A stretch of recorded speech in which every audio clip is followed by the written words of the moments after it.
where the mind is without fear and the head is held high, where knowledge is free.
Good morning, my dear students.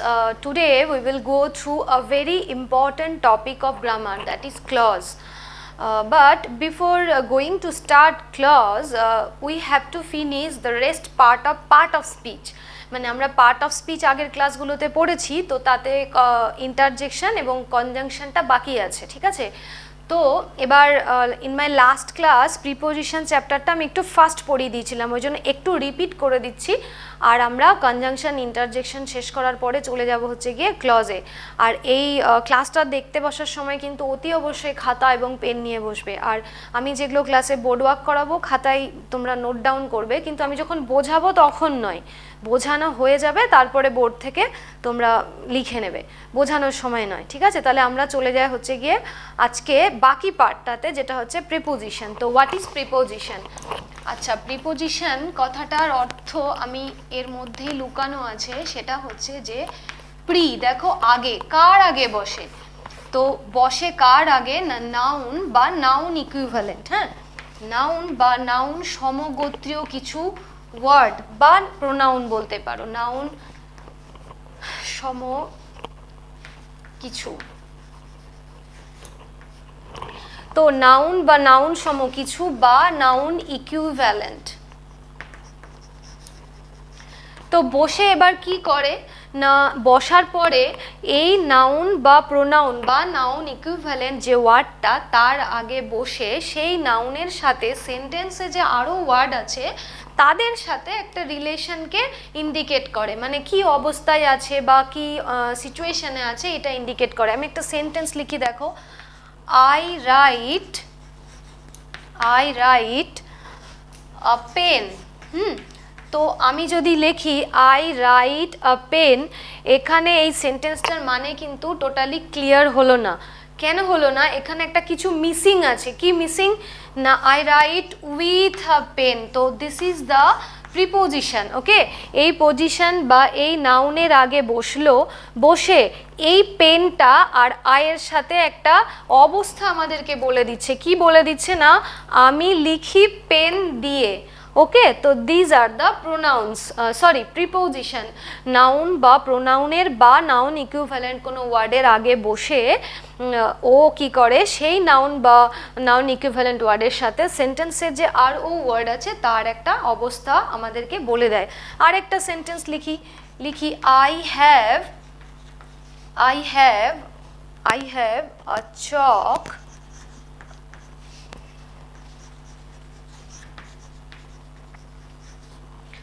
আচ্ছা, I have a chalk my hand, এখানে কিন্তু একটা কিছু missing. কি missing না, আমি বলছি I have a chalk in my hand, আমার হাতের মধ্যে।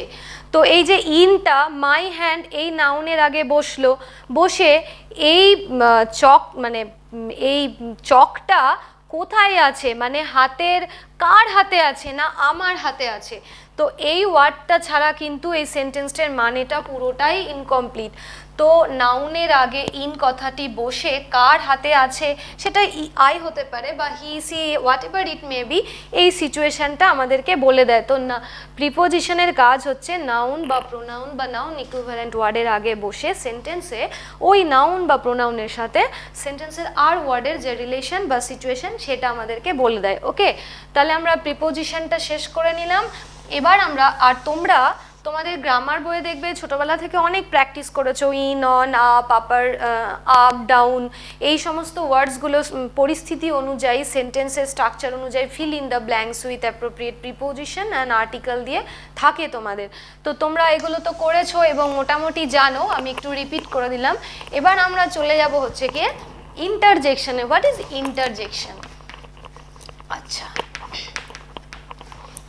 ইন্টারজেকশন হচ্ছে গিয়ে interjection is that word which shows sudden feeling, হ্যাঁ, ফিলিংস অফ আর মাইন্ড, মানে আমাদের মনের অভিব্যক্তি বুঝিয়ে দেয়, সেই ওয়ার্ডগুলো হচ্ছে গিয়ে ইন্টারজেকশন। তো ফিলিংস কি শুধু সুখ দুঃখর হবে না, সব রকমের, মানে কোনো উচ্ছ্বাস, আনন্দ, আবেগ, দুঃখ, এই ওয়ার্ডগুলো বা এই ফিলিংসগুলো বোঝাতে আমরা যে ওয়ার্ডগুলো ইউজ করে থাকি, দিজ আর কল ইন্টারজেকশন। তাহলে ইন্টারজেকশনের এক্সাম্পল কোনগুলো হতে পারে? এই যে alas, then then then of, হ্যাঁ, এরকম লিখলাম, তারপরে লিখলাম ব্র্যাভো, হ্যাঁ, ব্র্যাভো। তো এই যে ওয়ার্ডগুলো, এগুলো যেমন আমরা বাংলায় লিখি না, হে ভগবান কাজটা কি হয়ে গেল, তারপরে কেউ ভালো রেজাল্ট করলে আমরা কি বলি? দারুণ, বাহ বাহ, এই যে বাহ, উফ, ইস, এই ওয়ার্ডসগুলো হচ্ছে গিয়ে ইন্টারজেকশন, এইগুলোকে ইংরেজিতে আমরা এই ওয়ার্ডে লিখে থাকি। তো এবার এখানে আমি একটা সেন্টেন্স লিখে দেখাই। অ্যালাস হি ডায়েড, বা লিখলাম হি ফেলড, ফেল করেছে কোনো কিছু, কেউ যদি ফেল করে নিশ্চয়ই আমরা দুঃখ করেই বলি। তো অ্যালাস হি ডায়েড, সে মারা গিয়েছিলেন, বা সে ফেল করেছে, বা তিনি ফেল করেছিলেন।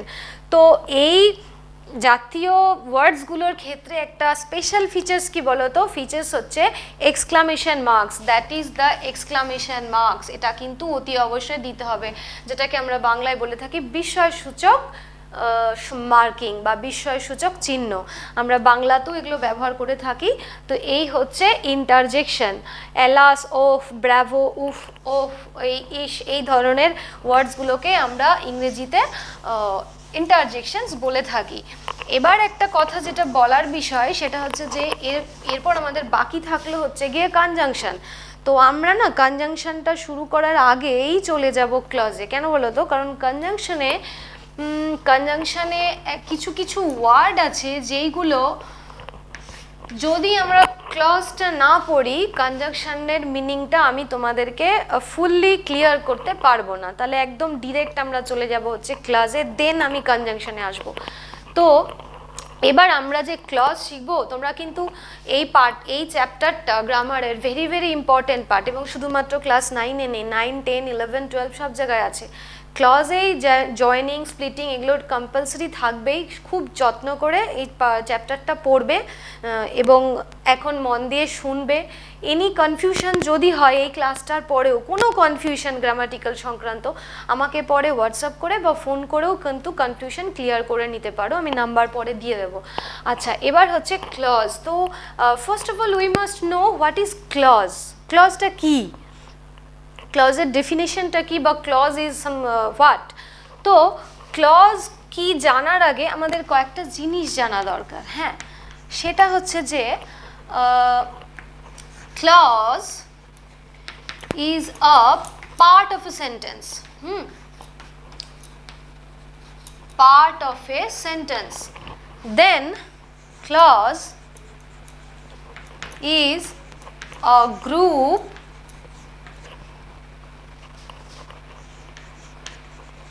of words and it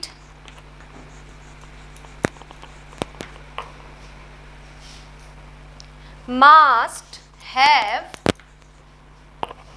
a subject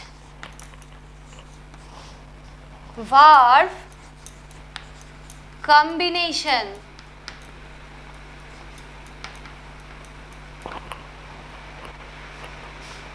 তো আমরা ক্লজ কথাটা জানার আগে কি জানবো, দেখো তিনটে আমি পয়েন্টস লিখেছি। দেখো, clause is a part of a sentence, then clause is a group of words, it must have a subject verb combination, that means finite verb. আমি আগের দিন তোমাদের ক্লাসে পড়িয়েছি what is finite verb. Finite verb হচ্ছে গিয়ে যেটা সাবজেক্টের পার্সন নাম্বারের সাথে সাথে চেঞ্জেস আসে, হ্যাঁ, মানে যেটা অ্যাগ্রি করে থাকে ভার্বের সাথে, মানে নাউন বা প্রোনাউনের পার্সন বা নাম্বারের সাথে চেঞ্জ হয়। তো এইবার তাহলে আমি কি বললাম, clause is a part of a sentence, clause is a group of words and it must have a subject verb combination. আচ্ছা, এই ক্লজ করার সাথে সাথে কিন্তু আমরা চলে যাব হচ্ছে গিয়ে, মানে এর সাথেই সাইড বাই সাইড আমরা দেখে নেব হচ্ছে হোয়াট ইজ ফ্রেজ। কেন বলো তো, কারণ there are so many similarities with this word. ফ্রেজটাও এই সাথে একসাথে জেনে নিই। ফ্রেজ,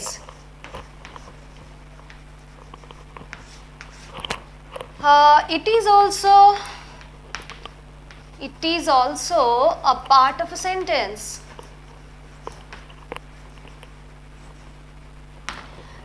দুই number, it is also group of words.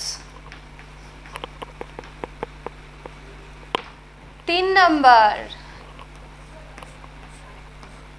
it must not have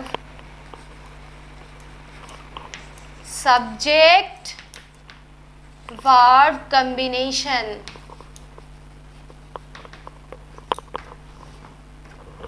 দেখো, what is the similarities and what is the dissimilarities? Clause এবং ফ্রেজ আর সেম। কেন? কারণ এও পার্ট অফ এ সেন্টেন্স, ওও পার্ট অফ এ সেন্টেন্স।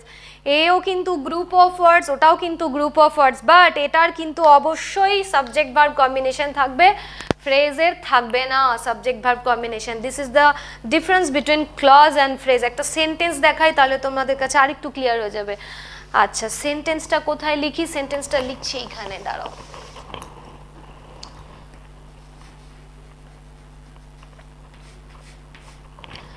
আচ্ছা, sentence লিখছি, দেখো, in front of me, in front of me, এটা হলো ফ্রেজ। দেখো, খুব ভালো করে খেয়াল করো, ইন ফ্রন্ট অফ মি এটা হলো এক্সাম্পল অফ ফ্রেজ। এখানে কিন্তু কোনো সাবজেক্ট ভার্ব কম্বিনেশন নেই, কিন্তু যখন আমি এর সাথে আরেকটু অ্যাটাচ করব, দেখো, he sat in front of me, he sat in front of me, তখন হয়ে গেল কিন্তু এখানে সাবজেক্ট আছে, এখানে ভার্ব আছে। So this is an example of clause. এখানে সাবজেক্ট ভার্ব কম্বিনেশন রয়েছে, বাট এখানে সাবজেক্ট ভার্বের কোনো ম্যাটার নয়, but it is also group of words, it is also group of words. Okay, এটাও কিন্তু একটা সেন্টেন্সের পার্ট, এটাও কিন্তু সেন্টেন্সের পার্ট। তো these are the similarities and dissimilarities of clause and phrase. তো ইন ফ্রন্ট অফ মি কি শুধু ফ্রেজের এক্সাম্পল? নো, এরকম আরও কিছু এক্সাম্পল আমি দেখাই, তাহলে তোমাদের আরেকটু ক্লিয়ার হয়ে যাবে। ক্লজ এবং ফ্রেজ কিন্তু ভেরি ভেরি ইম্পর্ট্যান্ট একটা টপিক তোমাদের ইয়েতে, যদিও ফ্রেজটা সিলেবাসে নয়। আমি আরেকটা সেন্টেন্স লিখি, ধরো লিখছি নাইস ড্রেসেস, নাইস ড্রেসেস, দেন লিখছি ফ্রেন্ডলি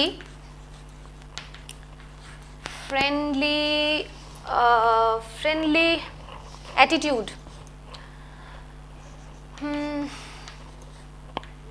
ফ্রেন্ডলি অ্যাটিটিউড না লিখে আমি লিখছি ফ্রেন্ডলি বিহেভিয়ার। ওকে, তো ইন ইংলিশ, ইংরেজিতে তোমরা noun phrase, adjective phrase, prepositional phrase, এরকম অনেক টাইপ অফ ফ্রেজ কিন্তু তোমরা পাবে, অ্যাডভার্বিয়াল ফ্রেজ, কিন্তু তোমাদের এই মাধ্যমিকের সিলেবাসে ফ্রেজ নিয়ে ডিসকাশন বেশি নেই, তার কারণে আমি ওটার ডিটেলসে যাচ্ছি না, আমি ক্লজের ডিটেলসই পড়াবো। তো এটা নাইস ড্রেসেস বলতে এটাও কিন্তু টাইপ অফ ফ্রেজের এক্সাম্পল। এটা হচ্ছে একটা নাউনকে কোয়ালিফাই করছে, so this is noun phrase. এটা ফ্রেন্ডলি বিহেভিয়ার, মানে এর বিহেভিয়ারটা কেমন, ফ্রেন্ডলি, এটা বলতে পারো হচ্ছে কি তার অ্যাডজেক্টিভ, মানে কোয়ালিটি একটা, তো এটা অ্যাডজেক্টিভ ফ্রেজ। তো these are the example of phrase, but এখানে কিন্তু কোনো সাবজেক্ট ভার্ব কম্বিনেশন নেই। যখনই subject verb combination with group of words থাকবে এবং ফাইনাইট ভার্ব থাকবে, this will be the example of clause. আচ্ছা, এবারে আমরা চলে যাব হচ্ছে গিয়ে, যেহেতু আমি তোমাদের বললাম যে ফ্রেজ কিন্তু তোমাদের ক্লাস 10-এর সিলেবাসে ডিটেলসে সেরকম নেই বলে আমি ফ্রেজের ডিটেলসে গেলাম না, আমি চলে যাব হচ্ছে গিয়ে ক্লজের ডিটেলসে। So there are so many types of clauses in English, but main important যদি দুটো ক্লজ থেকে থাকে সেটা হচ্ছে গিয়ে ইন্ডিপেন্ডেন্ট ক্লজ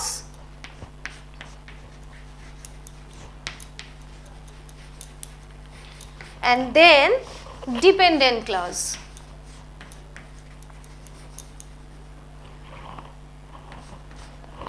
বা এটাকে বলতে পারো মেন ক্লজ, আর একে বলতে পারো সাবঅর্ডিনেটিং ক্লজ।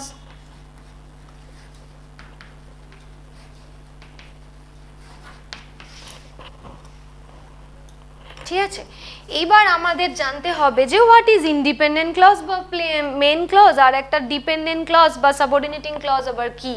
ক্লজ তো প্রথমে জানলাম যে ক্লজ হচ্ছে গ্রুপ অফ ওয়ার্ডস, এটা একটা পার্ট অফ এ সেন্টেন্স এবং এর অবশ্যই একটা সাবজেক্ট ভার্ব কম্বিনেশন থাকতে হবে, otherwise it will not be a clause. এবার ক্লজ আমি মূলত বলেছি দুই রকম, আরও প্রচুর টাইপ অফ ক্লজ আছে। তো ইন্ডিপেন্ডেন্ট ক্লজ কোনটা আর ডিপেন্ডেন্ট ক্লজ কোনটা, ঠিক আছে। তো আমরা এবার দেখে নিই যে এটা কি, বা আমাদেরকে এটা বুঝতে হবে। দেখো, আমি একটা সেন্টেন্স লিখছি, তারপর আমি ডিসকাস করছি। সেন্টেন্সটা লিখি,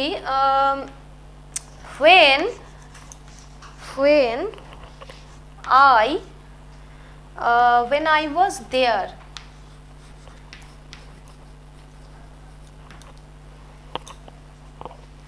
আচ্ছা বলো তো, when I was there এই সেন্টেন্সটার মিনিং কি কোনোভাবে মনে হচ্ছে যে ক্লিয়ার?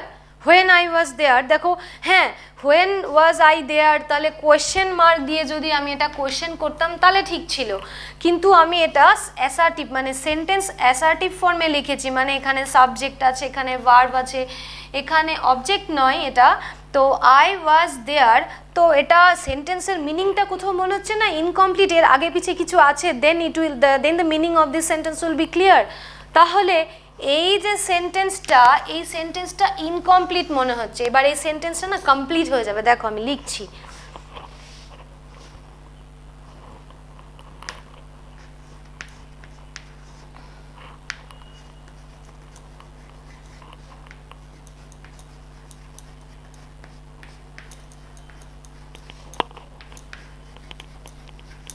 এইবার দেখো, হি কেম হোয়েন আই ওয়াজ দেয়ার, তিনি এসেছিলেন যখন আমি ওখানে ছিলাম, দেন মিনিংটা কমপ্লিট হলো। ওকে, তো এই যে পার্টটা, এই পার্টটার মিনিং কিন্তু কার ওপরে ডিপেন্ড করছে?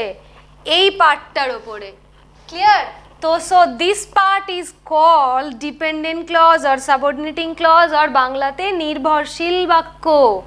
মানে এ একাই স্বাধীনভাবে বাক্যে সেন্টেন্সে আমরা ইউজ করতে পারি না, এর meaning completely depend upon this portion. So this is main clause and this is dependent clause. Okay, তো এই হচ্ছে নির্ভরশীল বাক্য আর এই হচ্ছে মেন বাক্য বা ইন্ডিপেন্ডেন্ট বা প্রধান বা main clause. So this is the difference of dependent clause আর মেন ক্লজ। তাহলে আমি বলে নিই ইন্ডিপেন্ডেন্ট ক্লজ কি।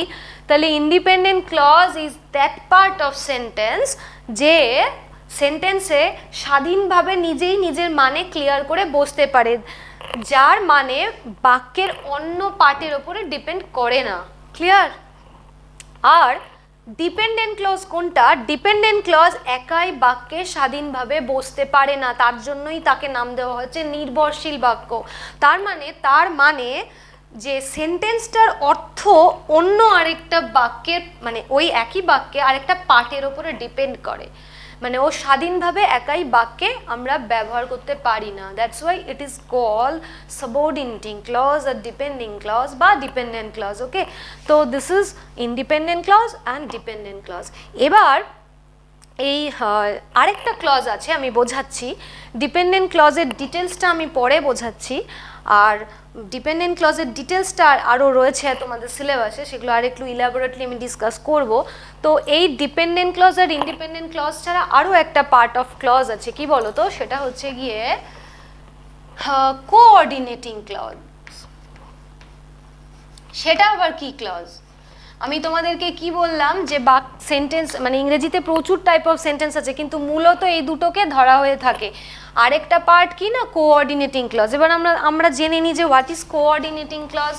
তাহলে আমি এইটুকুটা নিশ্চয়ই বোঝাতে পেরেছি তোমাদেরকে যে মেন ক্লজ বা ইন্ডিপেন্ডেন্ট ক্লজ কে আর ডিপেন্ডেন্ট ক্লজ কে। মানে আমি বাক্যে লিখলাম হোয়েন আই ওয়াজ দেয়ার, এর মানেটা সম্পূর্ণরূপে অর্থ প্রকাশ করছে না, করছে কখন? যখন এই বাক্যটিকে আমি বসিয়ে দিলাম হি কেম, তিনি এসেছিলেন, হোয়েন আই ওয়াজ দেয়ার, তিনি এসেছিলেন তখন আমি সেখানে ছিলাম। ঠিক আছে, সো এবার এটা মুছে দিয়ে আমি একটু কোঅর্ডিনেটিং ক্লজে চলে যাই। কোঅর্ডিনেটিং ক্লজটা বুঝিয়ে দিই। আচ্ছা, কোঅর্ডিনেটিং ক্লজ আবার কোনটা? কোঅর্ডিনেটিং ক্লজ হচ্ছে গিয়ে ইন কোঅর্ডিনেটিং ক্লজ। আচ্ছা, লিখছি না, আগে বলি। কোঅর্ডিনেটিং ক্লজে দুটো বা তার বেশি independent clauses are joined বা are connected by coordinating conjunction. conjunction আমি পড়াইনি, তো এটার পরে পড়াবো। তো কোঅর্ডিনেটিং কনজাংশন কোনগুলো? And, but, or, for, these are the coordinating conjunction. তো কোঅর্ডিনেটিং ক্লজে কি শুধুমাত্র ইন্ডিপেন্ডেন্ট ক্লজে বসে? না, সাবঅর্ডিনেটিং ক্লজও বসে, বাট জেনারেলি ইউজুয়ালি আমরা বেশি ব্যবহার করে থাকি হচ্ছে গিয়ে ওই ইন্ডিপেন্ডেন্ট ক্লজটাকে ওই কোঅর্ডিনেটিং কনজাংশনের সাথে কানেক্টর হিসেবেই বেশি ব্যবহৃত হয়ে থাকে। তাহলে একটু সেন্টেন্সগুলোর এক্সাম্পলগুলো দিই, তাহলে তোমাদের কাছে ক্লিয়ার হয়ে যাবে। দেখো কেমন, আমি একটা সেন্টেন্স লিখছি, দেখো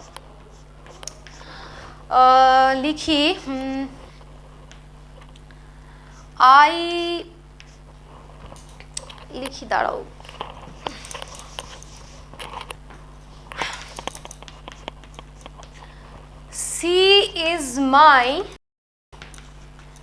she is my friend and he is my brother. আচ্ছা দেখো, she is my friend, সে হয় আমার বন্ধু, আর he is my brother, সে হয়, সেই ছেলেটি হয় আমার ভাই। তো এই যে বাক্য দুটো আমি লিখেছি, এইখানে একটা বাক্য আর এইখানে একটা বাক্য, দেখো এই দুটো বাক্যর কানেক্টর কে বলো তো? এই যে অ্যান্ড। ঠিক আছে, তো কোঅর্ডিনেটিং কনজাংশন কোনগুলো বলো? আমি একটু লিখে দিই এখনই, নাহলে তোমাদের হয়তো ক্লিয়ার হবে না, আবার পরে বোঝাচ্ছি। কোঅর্ডিনেটিং কনজাংশনগুলো হচ্ছে গিয়ে, এখানে না লিখে উপরটায় লিখি, দাঁড়াও। কোঅর্ডিনেটিং কনজাংশন হলো and, but, than or, for, yet, so these are the coordinating conjunction. আচ্ছা, তাহলে দেখো এই অ্যান্ড শব্দটা দিয়ে আমি দুটো বাক্য জয়েন করেছি। দেখো এই বাক্যটা আর ওই বাক্যটা কিন্তু তোমাদের কি মনে হচ্ছে কোথাও ডিপেন্ডেন্ট ক্লজ বা সাবঅর্ডিনেটিং ক্লজ? মানে এদের মানে ওর ওপরে ডিপেন্ডেন্ট বা ওর মানে এর ওপরে dependent? No, not at all, কারণ এরা হচ্ছে ইন্ডিপেন্ডেন্ট ক্লজ। মানে এখানে আমি যদি সেপারেটলি ধরো এদিকটা মুছে দিই, ধরো আমি এই বইটা দিয়ে এদিকটা মানে আড়াল করে দিলাম, সি ইজ মাই ফ্রেন্ড, আমি সেন্টেন্সে মানে লেখার সময় আলাদা করে সেপারেটলি লিখতেই পারি, কারণ এর মানে একাই তো ক্লিয়ার। এর মানে বোঝানোর জন্য আমাকে এই পার্টের ওপরে ডিপেন্ড করার প্রয়োজন নেই। অ্যাট দ্য সেম টাইম আমি যদি আবার এই দিকটা মুছে দিই বা আড়াল করে দিই, হি ইজ মাই ব্রাদার, আমি সেন্টেন্সটা এমনি লিখতে পারি। So that's why this is main clause আর ইন্ডিপেন্ডেন্ট ক্লজ, মানে এরা একাই বাক্যে স্বাধীনভাবে বুঝতে পারে। তো এই জাতীয় ইন্ডিপেন্ডেন্ট ক্লজ বা মেন ক্লজেস যখন এরকম ওই যে কোঅর্ডিনেটিং কনজাংশনের লিস্ট লিখেছি দেখো ওপরে, ওই ধরনের কনজাংশন দিয়ে যখন কানেক্ট হবে, that will be the example of coordinating clause. এখানে যদি বাট বা অর বা ইয়েট এরকম কোনো কানেক্টর দিয়ে যদি ডিফারেন্ট টাইপস অফ সেন্টেন্সেস যেগুলো একাই স্বাধীনভাবে বুঝতে পারে লিখি যদি, তাহলে ওইগুলোই হয়ে যাবে হচ্ছে গিয়ে কোঅর্ডিনেটিং ক্লজ। ঠিক আছে, এটা আমি তোমাদেরকে দেখালাম হচ্ছে গিয়ে মেন ক্লজ, আর মেন ক্লজ জয়েন হলো। তো এবার আমি তোমাদেরকে এক্সাম্পল দেখাবো, এটা হচ্ছে 1 নাম্বার। এবার দেখাবো হচ্ছে গিয়ে যেটা বললাম যে শুধু কি তাহলে ইন্ডিপেন্ডেন্ট ক্লজই কানেক্টেড হয়? নো, সাবঅর্ডিনেট ক্লজও কিন্তু কানেক্টেড হয়। একটা সাবঅর্ডিনেট ক্লজ আরেকটা সাবঅর্ডিনেট ক্লজের সাথেও কানেক্টেড হয়, that then it will also be a coordinating clause. একটা এক্সাম্পল লিখি, as she is ill, as she is ill and her doctor advised her doctor না করে and the doctor করে দিই, and the doctor advised her rest,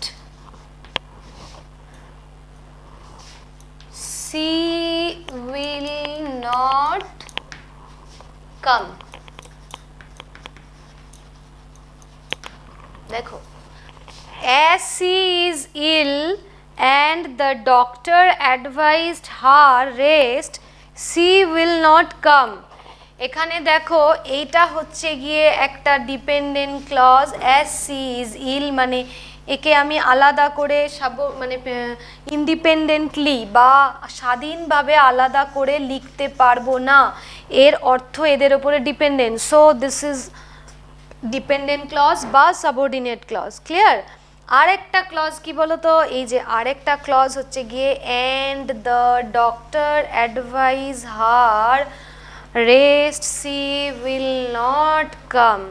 তো এই যে একটা সাবঅর্ডিনেটিং ক্লজ বা ডিপেন্ডেন্ট ক্লজ যাই বলো, যাই না মানে যেটাই বলো, তো এই একটা সাব ক্লজ আর এই একটা সাব ক্লজ কে কানেক্ট করছে? and এই যে কোঅর্ডিনেটিং কনজাংশন। তো কোঅর্ডিনেটিং ক্লজে আমি যেটা বোঝাতে চাইলাম তোমাদের, যে কোঅর্ডিনেটিং ক্লজে দুটো ইন্ডিপেন্ডেন্ট সেন্টেন্স বা independent clauses are connected by coordinating conjunction, এগুলো দেখালাম। আর কি দেখালাম, যে subclauses, 2 or more subclauses are also joined by coordinating conjunction। ওকে, কিন্তু হ্যাঁ কোঅর্ডিনেটিং কনজাংশনই লাগবে এখানে, কিন্তু অন্য কিছু কানেক্টেড হলে হবে না। ক্লিয়ার? তাহলে এই অবধি গেল হচ্ছে গিয়ে আমাদের ইন্ডিপেন্ডেন্ট ক্লজ, ডিপেন্ডেন্ট ক্লজ, দেন কোঅর্ডিনেটিং ক্লজ। এইবারে আমরা চলে যাব হচ্ছে গিয়ে, এইবারে চলে যাব কনজাংশনে। কেন আমি তোমাদেরকে ক্লজটা আগে বোঝালাম এবার বুঝতে পারবে। ক্লজ আগে পড়িয়ে আমি কনজাংশনে যাচ্ছি, এবার তোমরা বুঝতে পারবে কেন। আচ্ছা, এবার চলে আসি হচ্ছে গিয়ে কনজাংশনে। দেখো কনজাংশন, হোয়াট ইজ কনজাংশন? ভাববে যে ম্যাডাম পার্ট অফ স্পিচের এই পার্টটাকে বাদ রেখে দিয়ে চলে গেল ক্লজে, কেন চলে গেলাম? কনজাংশন বা বাংলাতে বলতে পারো অব্যয় বা কানেক্টর বা সংযোজকমূলক অব্যয়, এ কি করে বলো তো? এ সবসময় জোড়া লাগাই, কোনো সময় ভাগ বাটরা করে না, সব সময় কাকে কাকে জোড়া লাগাই। হ্যাঁ, কনজাংশন কানেক্টস, কাকে কাকে জোড়া লাগাই? কানেক্টস করে কাকে? ওয়ার্ডস, phrases,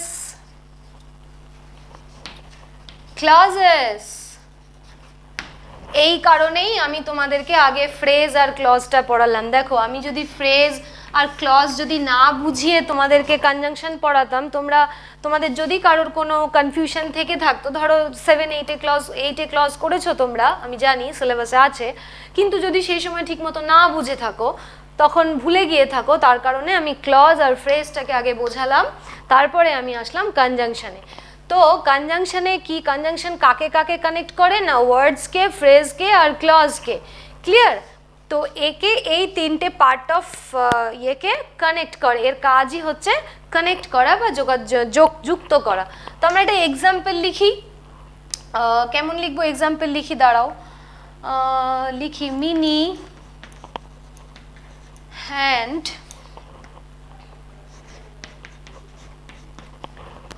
মিনি অ্যান্ড রিনি করে দিলাম, Mini and Rini can play. Okay,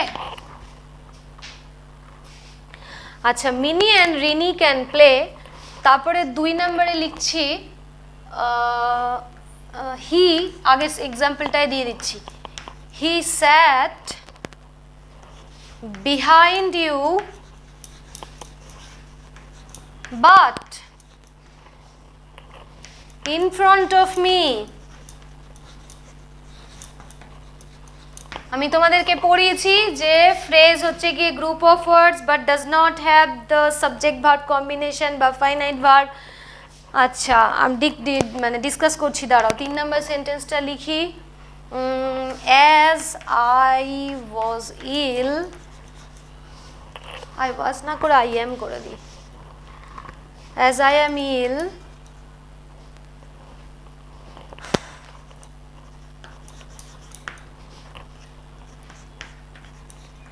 I will not go। যেহেতু আমি অসুস্থ আমি যাব না। ঠিক আছে, দেখো 1 নম্বর সেন্টেন্সে লিখেছি Mini and Rini can play. Mini হচ্ছে একটা ওয়ার্ড আর রিনি একটা ওয়ার্ড, এদেরকে কে কানেক্ট করেছে, and. Okay, then he SAT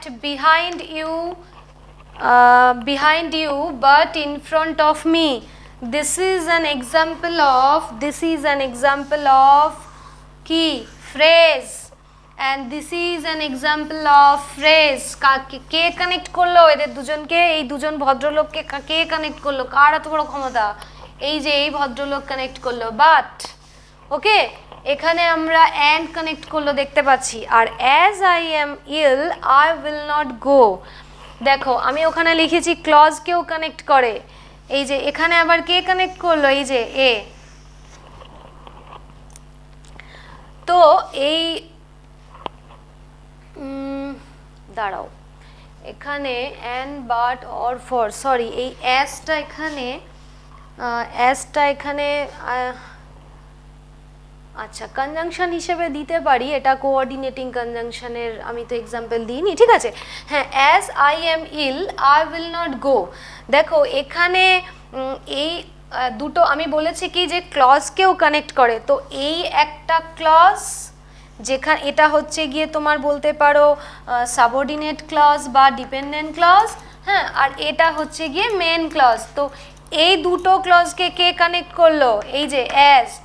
so কনজাংশনের কাজ হচ্ছে ওয়ার্ডসকে কানেক্ট করা, ফ্রেজকে কানেক্ট করা অ্যান্ড ক্লজকে কানেক্ট করা। ওকে, কনজাংশন এই তিনটে পার্টকে কানেক্ট করে। এখন কনজাংশনের আবার ক্লাসিফিকেশন আছে, তো কনজাংশনের ক্লাসিফিকেশনে যাওয়ার আগে এগুলো তোমরা সেন্টেন্সগুলো একটু ভালো করে দেখে নাও, দেন আমি ক্লাসিফিকেশনগুলো দেখাচ্ছি। কনজাংশন কিন্তু ভেরি ভেরি ইম্পর্টেন্ট পার্ট। কেন? কারণ কনজাংশনটাকে দিয়েই তোমার ওই জয়েনিং, স্প্লিটিং, তারপরে এই ধরনের ইয়েগুলো থাকে। তারপর আরও একটা বিষয় যে ট্রান্সফরমেশন অফ সেন্টেন্সেও আমরা বিভিন্ন রকম কানেক্টারগুলোকে ইউজ করে থাকি। তাহলে এবার কনজাংশনের ক্লাসিফিকেশনে যাই। কনজাংশন আবার কত রকমের? 3 রকমের আছে।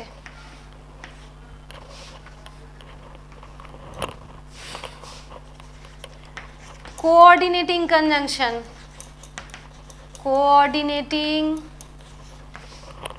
then subordinating,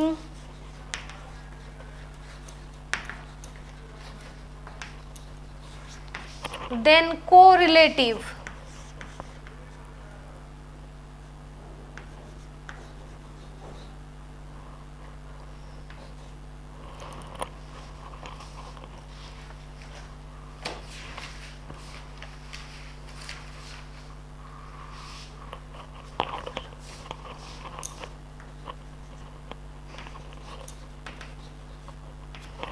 আচ্ছা, কোঅর্ডিনেটিং, সাবঅর্ডিনেটিং অ্যান্ড কোরিলেটিভ। আচ্ছা, এবার এরা আবার কারা?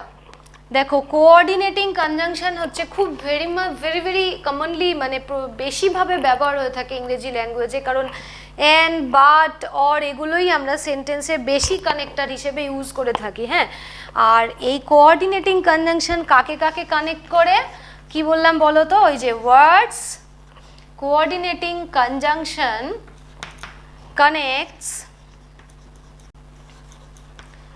words, phrase and clause.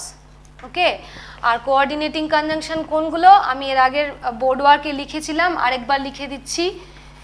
and, but, or, for, nor, then yet, so. তো these are the examples of coordinating conjunction, এবং এরা কাকে কানেক্ট করে? ওয়ার্ডসকে, ফ্রেজকে এবং ক্লজকে। ওকে, আর সাবঅর্ডিনেটিং কনজাংশনের আবার কি কাজ? সাবঅর্ডিনেটিং কনজাংশন হচ্ছে গিয়ে সবসময় কি করে? কানেক্ট করে বা জয়েন করে, লিখতে পারো যুক্ত করাই। সাবঅর্ডিনেটিং কনজাংশন যুক্ত করাই হচ্ছে গিয়ে সাব ক্লজ বা সাবঅর্ডিনেটিং বা ডিপেন্ডিং যাই বলো, সাবঅর্ডিনেটিং ক্লজকে উইথ মেন ক্লজ। ওকে, এই হচ্ছে এদের ফাংশন। সাবঅর্ডিনেটিং কনজাংশনগুলো জয়েন করায় সাবঅর্ডিনেটিং ক্লজকে উইথ মেন ক্লজ, আর কোঅর্ডিনেটিং কনজাংশন কানেক্টস করে হচ্ছে এই পারপাসটা কিন্তু নয়। কোঅর্ডিনেটিং কনজাংশন কানেক্ট করে ওয়ার্ডসকেও করে, ফ্রেজকেও করে, ক্লজকেও করে। Clear?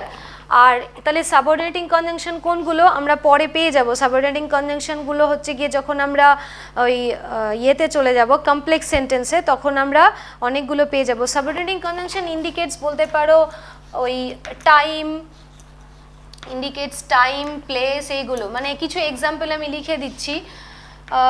Till, until,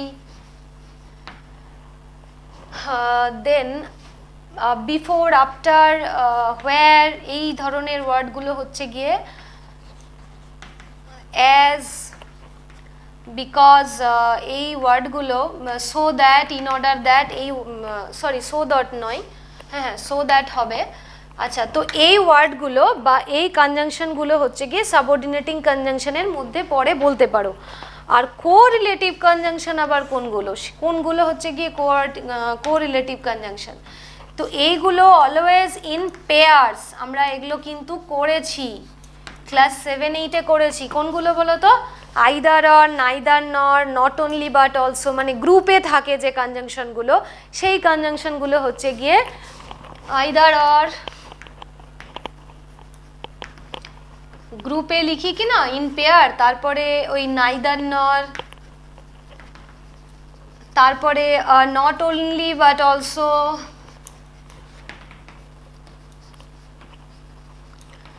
so this is the conjunction. Conjunction connect করে হচ্ছে কি ওয়ার্ডসকে, ফ্রেজকে, ক্লজকে। এখানে তিনটে টাইপ অফ কনজাংশন আমি দেখিয়েছি, কোঅর্ডিনেটিং কনজাংশন, সাবঅর্ডিনেটিং কনজাংশন, দেন কোরিলেটিভ কনজাংশন। এবার কোঅর্ডিনেটিং কনজাংশন কোনগুলো লিখে দিয়েছি। Subordinating conjunction till, until, before, after, weather, where, as, because, এই ওয়ার্ডসগুলো আমরা ব্যবহার করে থাকি যেগুলো অ্যাডভার্বিয়াল ক্লজে ব্যবহার করি। তারপরে দ্যাট, হোয়াট, এই ওয়ার্ডগুলো হচ্ছে গিয়ে সাবঅর্ডিনেটিং কনজাংশন বলতে পারো। আর কোরিলেটিভ কনজাংশনগুলো হচ্ছে গিয়ে যেগুলো গ্রুপে বা পেয়ারে আমরা ব্যবহার করি, either or, neither nor, then not only but also. Then after this we will go to the details of clause. আমরা ক্লজে চলে যাব। আবার ডিটেলস অফ ক্লজে যাওয়ার সময় আমরা কি করব বলো তো? আমরা প্রথমে পড়েছি হচ্ছে গিয়ে dependent and independent and coordinating clause, তাই তো? আমরা এখন যেটা করব সেটা হচ্ছে গিয়ে ডিপেন্ডেন্ট ক্লজ। আমরা মেনলি পড়েছি হচ্ছে গিয়ে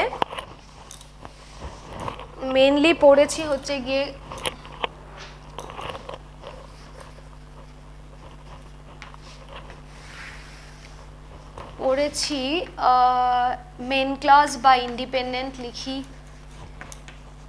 ইন্ডিপেন্ডেন্ট, আর এখানে হচ্ছে গিয়ে ডিপেন্ডেন্ট। আর পড়েছি হচ্ছে গিয়ে কোঅর্ডিনেট, তাই তো? কোঅর্ডিনেটিং এই অবধি আমরা পড়েছি। তারপরে আমরা চলে গেছিলাম হচ্ছে গিয়ে কনজাংশনে। তো এই যে ডিপেন্ডেন্ট ক্লজ, এ আবার হচ্ছে গিয়ে 3 রকম। এইটা নিয়ে আমাদের ক্লজের মেন চ্যাপ্টার। কি বলো তো? Noun clause, subject adjective clause, noun clause, adjective clause আর অ্যাডভার্বিয়াল ক্লজ বা অ্যাডভার্ব ক্লজ। তো এবারে আমরা দেখে নিই যে এরা আবার কারা।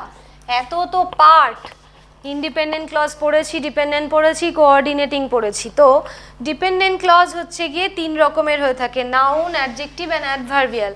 তো নাউন ক্লজ কি? নাউন ক্লজের কাজটা হচ্ছে গিয়ে যে ক্লজটা নাউনের মতো কাজ করে তাকেই আমরা নাউন ক্লজ বলবো। আমরা নাউন কি পড়েছি? নাউন মানে যেটা বিশেষ্য পদ কোনো কিছু বলছে সেটা নাউন ক্লজ। তো এক্সাম্পলগুলো একটু দিই আর বুঝাই, তাহলে তোমাদের ক্লিয়ার হয়ে যাবে। দেখো নাউন ক্লজে আমি লিখি, নাউন ক্লজে লিখছি, দেখো, I know that he is a liar, বা হি ইজ গুড ম্যান করে দিই, হি ইজ গুড ম্যান, বা হি ইজ গুড করে দিলাম। I know that he is good. আচ্ছা, আরেকটা সেন্টেন্স লিখি,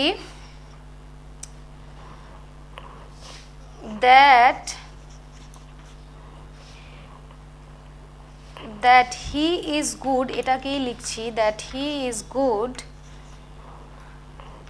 ইজ নোন টু অল। আচ্ছা, আরেকটা লিখি, it depends on how he behaves। তাহলে এটা 1 নাম্বার লিখলাম, এটা 2 নাম্বার লিখলাম, এটা 3 নাম্বার লিখলাম। দেখো, আই নো, আমি জানি। আমি কি জানি? আমি কি জানি? কিছু একটা।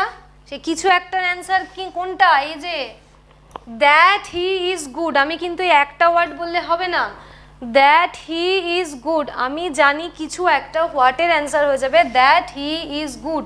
So this part of sentence বা দিস ডিপেন্ডেন্ট পার্ট অফ বা দিস নির্ভরশীল বাক্যটা কিসের মতো কাজ করছে? নাউনের মতো কাজ করছে এখানে। That's why it is called noun clause. যেমন আমরা সেন্টেন্সের স্ট্রাকচার কি বলতো? সাবজেক্ট, ভার্ব, অবজেক্ট, তাই তো? এখানে নাউন বা প্রোনাউন বসে, এখানেও নাউন বা প্রোনাউনই বসে, আর এ হচ্ছে ভার্ব। তো এইখানে এ হচ্ছে সাবজেক্ট, একে বলি ভার্ব, একে বলি সাবজেক্ট, একে বলি ভার্ব, আর এখানে বলি যদি ধরে নিই অবজেক্ট, তাহলে আমি জানি কি কি উত্তরটা কি? That he is good. তাহলে this part of this sentence acts like noun, that's why it is called noun clause. এটা 1 নম্বর বোঝালাম। দেন নাম্বার 2-তে আসি, that he is good is known to all. আচ্ছা, আমি যদি বলি যে what is known to all, কি সবার কাছে জানা আছে? সবাই কি জানে? কি জানে? That he is good. তাহলে এখানে আবার সাবজেক্টের জায়গায় বসে আছে, তাই তো? তাহলে সাবজেক্ট বা নাউনের জায়গায় বসে আছে এই নির্ভরশীল বাক্যটা। It is also acts like noun, that's why it is called noun, noun clause. আচ্ছা, it depends on how he behaves. আচ্ছা, ইহা নির্ভর করে কিসের ওপরে? কেমন সে বিহেভ করবে, মানে তার ব্যবহারটা কেমন হবে সেটার উপরে এটা ডিপেন্ড করে। তো আমি যদি বলি যে ইট ডিপেন্ডস অন হোয়াটের অ্যান্সার হয়ে যাবে গিয়ে এই যে টোটালটা, হাউ হি বিহেভস।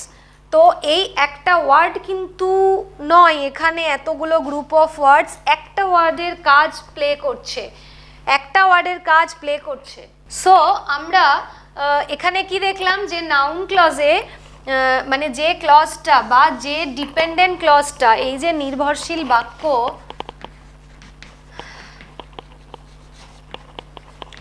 এই বাক্যটা হচ্ছে গিয়ে বা এই ক্লজটা 3টে টাইপে ভাগ করা হচ্ছে। তো নাউন ক্লজের কেন নাম দেওয়া হচ্ছে? নিশ্চয়ই নাউনের মতো রোল প্লে করছে সেন্টেন্সে। আমরা দেখছি, দেখো এখানে ইট ডিপেন্ডস অন হোয়াট, এয়া নির্ভর করছে কিসের ওপরে? How he behaves. পুরো গ্রুপ অফ ওয়ার্ডসটা একটা ওয়ার্ডের মতো রোল প্লে করছে এখানে, এবং সেই ওয়ার্ডটা কি না নাউনের মতো কাজ করছে, that's why it is noun clause. এটাকে আমরা বলতে পারি সাবজেক্ট অফ ভার্ব হিসেবে কাজ করছে, এখানে অবজেক্ট, হ্যাঁ অবজেক্ট অফ ভার্ব হিসেবে নাউন, এখানে হচ্ছে গিয়ে অবজেক্ট অফ ভার্ব হিসেবে নাউন ক্লজ কাজ করছে, এখানে সাবজেক্টের মতো কাজ করছে নাউন ক্লজ, মানে সাবজেক্টের জায়গায় বসে আছে। আবার এখানে বলতে পারি যে অবজেক্ট অফ প্রিপোজিশন, মানে অনের পরে আছে, তার কারণে আমরা বলতে পারি যে অবজেক্ট অফ প্রিপোজিশনে মানে হিসেবে এখানে কাজ করছে। তো these are the examples of noun clauses. Okay, now we have to go to the adjective clause. What is adjective clause? নিশ্চয়ই সেই ক্লজটা ওই অ্যাডজেক্টিভের মতো কাজ করছে বলে না একে অ্যাডজেক্টিভ ক্লজ বলা হচ্ছে। তো অ্যাডজেক্টিভ আমরা কি জানি যে নাউন প্রোনাউনের দোষ, গুণ, অবস্থা, সংখ্যা, নাম্বার, সিচুয়েশন এগুলো আমাদেরকে ইন্ডিকেট করে, এটাকে অ্যাডজেক্টিভ বলা হয়। বা বলতে পারি নাউন বা প্রোনাউনের এক্সট্রা অ্যাডিশন কিছু মিনিং ক্লিয়ার করায়। তো সেন্টেন্স লিখি তাহলে। এগুলো আশা করি তোমরা মোটামুটি বুঝে গেছো। আর কনফিউশন হলে আমাকে অবশ্যই ফোন করবে, কোনো কনফিউশন মাথায় রাখবেই না, কারণ it is a very important part of grammar. Okay, তো এবার অ্যাডজেক্টিভ ক্লজের কিছু এক্সাম্পল দিই। হ্যাঁ চলো অ্যাডজেক্টিভ ক্লজ লিখি। Tell me the time when you will come.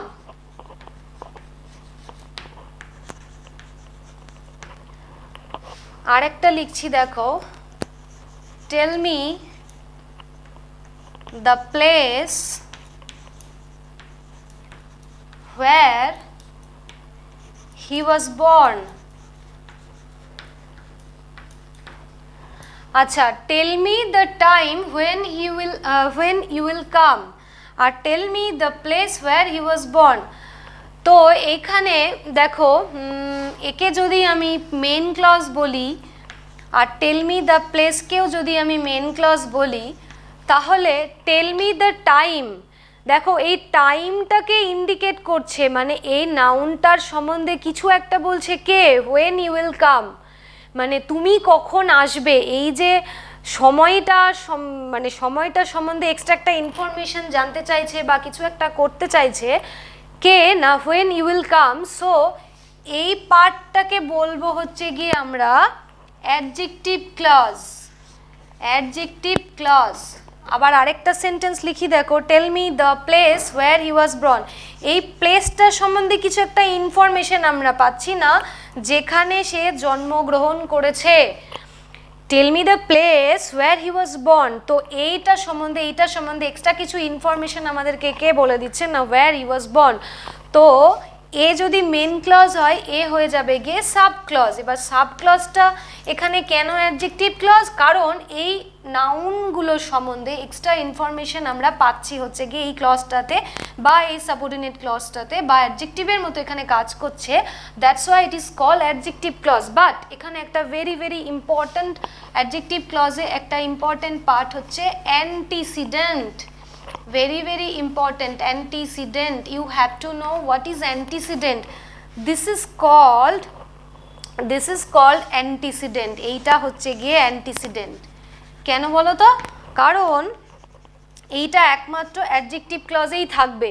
Adjective ক্লজে লিঙ্কারের আগে যে ওয়ার্ডটি বসে, মানে লিঙ্কার যে ওয়ার্ডটাকে কোয়ালিফাই করে বা যে ওয়ার্ডটার সম্বন্ধে আমরা ইনফরমেশন পেয়ে থাকি, সেই ওয়ার্ডটাই হচ্ছে গিয়ে antecedent only in case of adjective clause, যেটা কিন্তু আমরা নাউন ক্লজ বা অ্যাডভার্বিয়াল ক্লজে পাবো না। আমি যদি এই সেন্টেন্সটাকে, সাপোজ আমি এই সেন্টেন্সটাকে লিখছি এরকম করে, দেখো সেন্টেন্সটাকে লিখছি, এখানে লিখছি tell me when you will come।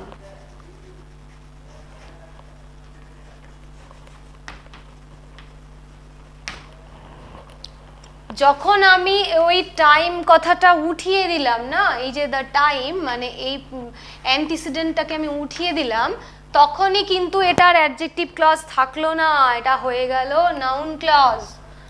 Tell me what, আনসারটা হচ্ছে হোয়েন ইউ উইল কাম, মানে হোয়াটের আনসার, বা এখানে অবজেক্টের জায়গায় বসে আছে হচ্ছে গিয়ে when you will come, noun clause হয়ে গেল। So this is the very important part. Only in case of adjective clause you will find antecedent, মানে লিঙ্কারের আগে যে ওয়ার্ডটা বসে that is call antecedent. But antecedent উঠিয়ে দিলে ওটা মেবি নাউন ক্লজ হতে পারে বা অ্যাডভার্বিয়াল ক্লজ হতে পারে। হ্যাঁ, তো নেক্সট ক্লাসে আমরা এর পরের দিন, in my next class will read the details of adverbial clause. okay, adverbial clause in তার সাথে করে আমরা যেটা পড়ে নেব সেটা হচ্ছে গিয়ে ওই সিম্পল কমপ্লেক্স কম্পাউন্ড সেন্টেন্সেস কাকে বলে এর সঙ্গে রিলেটেড আছে। নেক্সট দিন আমরা এগুলো পড়ে নেব। এবার আজকে একটা বিশাল ভাইটাল চ্যাপ্টার আমরা পড়লাম, সেটা হচ্ছে গিয়ে ক্লজ এবং কনজাংশন। ক্লজ এবং কনজাংশন কিন্তু ভেরি ভেরি ইম্পর্টেন্ট। এবার এই চ্যাপ্টারটা এতগুলো চার্ট, এতগুলো ডিটেলস আমি দিলাম, আই থিঙ্ক হয়তো ক্লিয়ার করার চেষ্টা করেছি। তারপরেও কোনো সমস্যা হলে একদমই কোনো বিনা সংকোচে ফোন করবে, কনফিউশন রাখবে না, ক্লিয়ার করে নেবে, কারণ এটা কিন্তু শুধু ক্লাস 9-এই নয়, ক্লাস 10, 11, 12-এও তোমাদের থাকবে এবং এটা খুব ইম্পর্ট্যান্ট পার্ট। ঠিক আছে, সো থ্যাংক ইউ দেখার জন্য এবং খুব ভালো করে মানে ভিডিওটা ফলো করবে।